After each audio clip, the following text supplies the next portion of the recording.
So part of having you here today is to kind of get some of the things that you've talked about in the classes down where we can post it and people can access it out and about. So, the first class you taught was about trip planning and the preparation for it, which is, so important. Like, you got to figure out where you're going and how long. And so when you're in your recommendations, what would be the first thing that you have somebody focus on when you're planning a trip or when someone's planning a trip? Yeah, so this is, I feel like at the first class of planning and preparing stage is the most important stage, and it's the one that I hammer home almost every single class I bring up stuff. And the one thing that I try to tell to every single person every single week is ask yourself questions.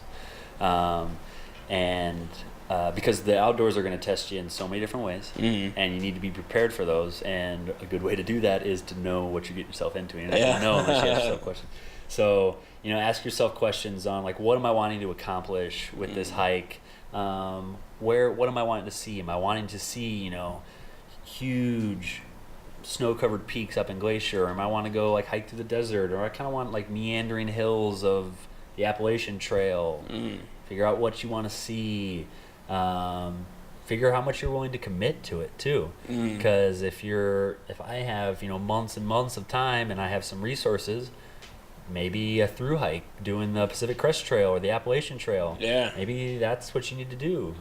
Maybe you can only commit to a weekend outing out here at Holly Rec area. It's you need to ask yourself little questions like that, and then that'll open up a floodgate of other questions to ask yourself. So that's you think that's gotten easier in the internet age to be able to kind of start that self survey? Yeah, I think so. Especially, I think the one thing that is so key is that I usually tell people, pick a spot.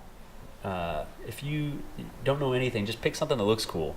Go on and say prettiest places to hike, like something as simple as that, and say, oh, the Grand Canyon, wow, that looks cool, but it's so intimidating. Well, not really.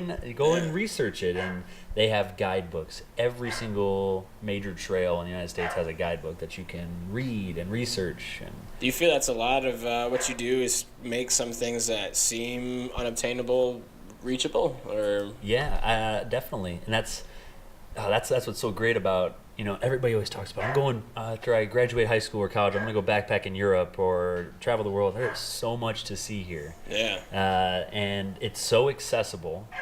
It's amazing. You drive through the Rocky Mountains or like the Black Hills and tons of all of our western states. There are trailheads everywhere along the road. It's not like you got to go through this magic little dance and preparation process to be qualified to go tackle a 14er in Colorado. All you got to do is go to the trailhead and start hiking.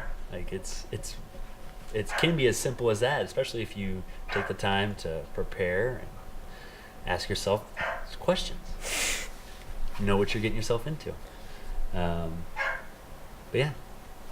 For those that might be able to pick up the bark, we have our store mascot raising Hal in the background, so I'm gonna go put him in a better spot.